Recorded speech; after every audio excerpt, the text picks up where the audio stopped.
आज 1 मे महाराष्ट्र दिन. आपण आपला महाराष्ट्र ओळखतो तो त्याच्या सह्याद्रीसाठी, छत्रपतींच्या पराक्रमासाठी आणि प्रगत शहरांसाठी. आज महाराष्ट्र दिनी असा महाराष्ट्र पाहूयात जो नकाशावर तर आहे पण तुमच्या नजरेपासून लपलेला आहे. महाराष्ट्राचे 36 जिल्हे आणि प्रत्येकाची एक वेगळीच ओळख जे तुम्हाला कदाचित माहित नसेल. अशाच 15 नवीन गोष्टी जाणून घेऊयात. नमस्कार, मी साक्षी पांचाळ. स्वागत आहे न्यूज अनकटच्या या स्पेशल रिपोर्टमध्ये, ज्यात महाराष्ट्रातल्या टॉप 15 नवीन गोष्टी जाणून घेणार आहोत. सुरुवात करूया बुलढाण्याच्या लोणार सरोवर जवळ असलेल्या धार या ठिकाणापासून, जिथे 2 नैसर्गिक झरे वाहतात. त्यांना सासू आणि सून अशी गमतीशीर नावं दिलेली आहेत. आश्चर्य म्हणजे सरोवराचं पाणी हे खारट आहे, पण हे झरे मात्र गोड. निसर्गाची कमालच म्हणायची. आता वळूयात सांगलीकडे, जिथे 1843 साली विष्णुदास भावे यांनी सीता स्वयंवर हे पहिलं मराठी नाटक सादर केलं. इथूनच झाला आधुनिक मराठी नाट्य सृष्टीचा जन्म, म्हणून सांगली नाट्य पंढरी म्हणून ओळखली जाते. चंद्रपूर मधलं हे एक असं गाव आहे जिथे मृत्यूनंतर दुःख नाही तर आनंदोत्सव साजरा होतो. सावली गावात काही समाजांमध्ये पितृपक्षात मृत्यूनंतरचा उत्सव साजरा करणारी ही एक वेगळी परंपरा आहे. हिवरे बाजार हे एक असं गाव आहे जिथले शेतकरी करोडपती आहेत.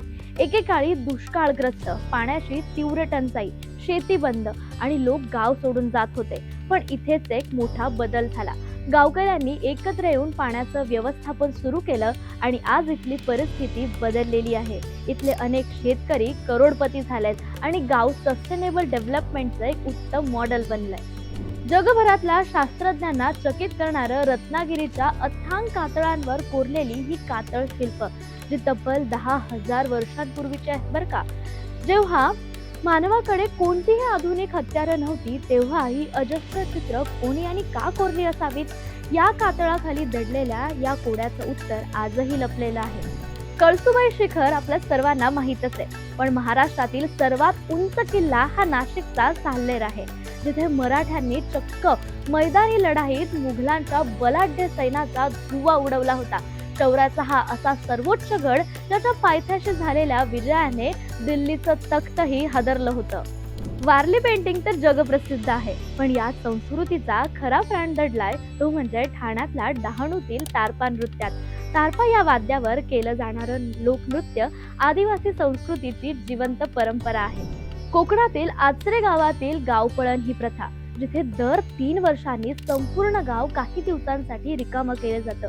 कारण असं मानलं जातं की त्या काळात गावात अदृश्य शक्तींचा वावर असतो आणि हा नियम मोडलं तर अशुभ मानलं जातं. नंतर येते नागपूरची मारबत मिरवणूक. समाजातील वाईट चालीरीतींचं दहन करण्यासाठी फक्त नागपुरातच निघणारी ही मारबत जगातील एकमेव मिरवणूक आहे. वर्ध्यातील ढगा भागात एक प्राचीन विठ्ठल मंदिर आहे.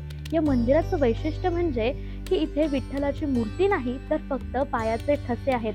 मानवी हातांनी नाही तर चक्क अदृश्य शक्तींनी एका रात्रीत उभारलेलं हे ढगा मंदिर आजही विज्ञानासाठी एक कोडं बनलेलं आहे. लातूरचा भुकोट किल्ला जमिनीवर बांधलेला असून तो 5ही बाजूंनी खंदकाने वेढलेला आहे. हा किल्ला अशा पद्धतीने बांधलाय की लांबून पाहिलास तो अजिबात दिसत नाही, ज्यामुळे शत्रूची दिशाभूल होते. आशियातील पहिलं कृषी विद्यापीठ, जिथे सर्व विद्याशाखा एकत्र आहेत, ते आपल्या परभणीत. छत्रपती संभाजीनगरला 52 दरवाजांचं शहर म्हटलं जातं. हे दरवाजे शहराच्या संरक्षणासाठी बांधले गेले होते, ज्यातले काही दरवाजे आजही सुस्थितीत आहेत. सातारच्या औंधमध्ये एक असं विश्वप्रसिद्ध संग्रहालय आहे, जे 1938 साली औंध संस्थानचे राजे भवानराव पंत प्रतिनिधी यांनी स्थापन केलेलं आहे, जिथे भारतीय लघुचित्र, पाश्चात्य कलाकृती आणि दुर्मिळ शिल्पांचा अनोखा खजिना पाहायला मिळतो. असा हा आपला बहुआयामी महाराष्ट्र. परंपरा, इतिहास आणि आधुनिकता यांचा एक सुंदर असा संगम आहे. हे फॅक्ट तुम्हाला आवडला असल्यास व्हिडिओ नक्की शेअर करा. तुम्हाला यातल्या कोणत्या गोष्टी आधीच माहित होत्या आम्हाला कमेंट करून नक्की सांगा. आणि अशाच माहितीपूर्ण व्हिडिओसाठी आपल्या न्यूज अनकटला सबस्क्राईब करा. पुन्हा एकदा महाराष्ट्र दिनाच्या तुम्हा सर्वांना खूप खूप शुभेच्छा. धन्यवाद.